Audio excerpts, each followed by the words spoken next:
Doctor Theodore Aranda began his career in politics in 1974 when he joined the United Democratic Party, which was formed in 1973 as an alliance between the National Independence Party, the People's Development Movement, and the Liberal Party. Today we spoke with a founding member of the U.D.P, former area representative for the Mesopotamia Division, Michael Finnegan, about his acquaintance with Dr. Aranda. Dr. Aranda joined the U.D.P shortly after the defeat in the 1974 general elections, which for the first time we won 6 seats in that election. And Aranda contested the 79 general elections where the U.D.P did not do as well as we did in 74. In the 1979 elections, the United Democratic Party lost one of its 6 seats in the House of Representatives. Following the election, Dr. Theodore Aranda, the then newly elected area representative for the Dangriga constituency, was named the leader of the U.D.P. The leader of the party then, which was the Ninla, lost his seat, and so we had to appoint a new leader. And at that stage in the party, the leadership was appointed by those who win their seat in the House of Representatives. So those who won their seats in the House of Representatives so choose Dr. Aranda to be the leader of the party, but that was the rule back then. Dr. Aranda was the leader of the U.D.P at the time of Belize's independence in 1981.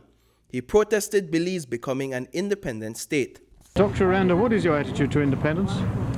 We just won't have much to do with it at all. We'll have nothing to do with independence at this moment. No. But you can't stop it. We may not be able to stop it, but we don't like what's being done to our country and to our people. Britain is a very powerful nation, so we can't stop her, yes, but we don't like what's being done to us. So what do you think is going to happen after independence?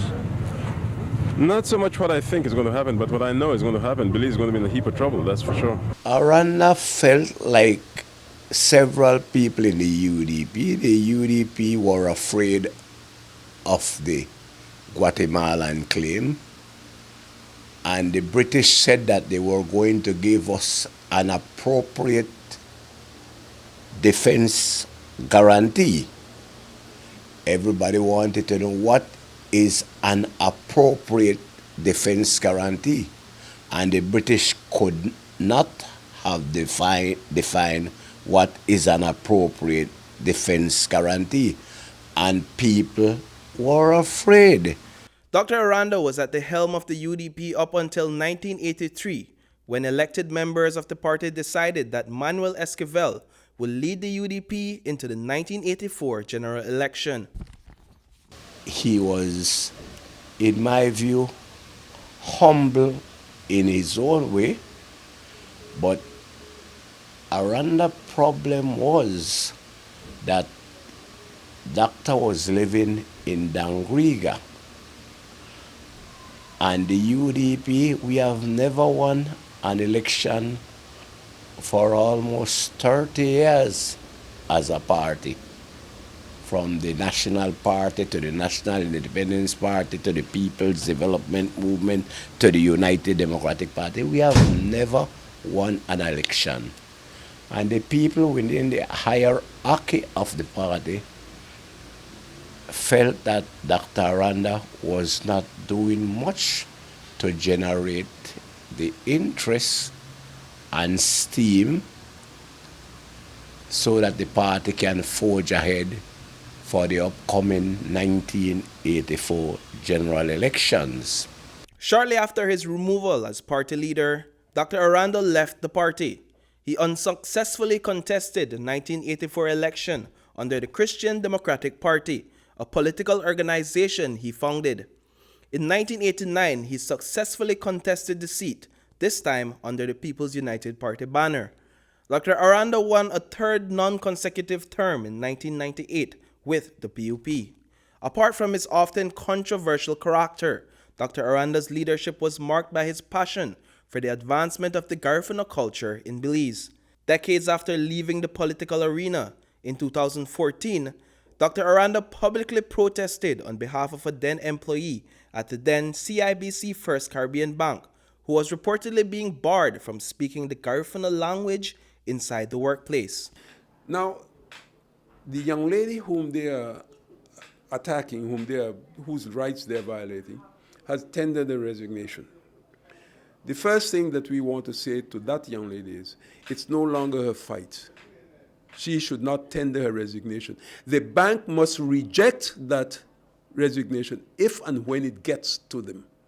Because by accepting the resignation, they are indeed strengthening and emboldening the fact, and indeed executing the fact that they are discriminating against her, and that she is to accept the discrimination. The answer to that is no.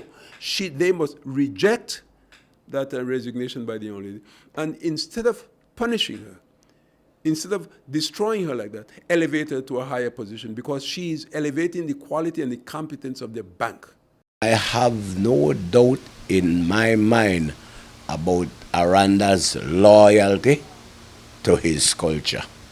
I have spoken with Aranda for hours and hours over that long period of time. I don't agree with him in a lot of things, but one thing I can safely say, and I agree with him, that Aranda was a cultural man, and Aranda was for the promotion and the development of the Garifuna people, especially and the entire southern part of this country.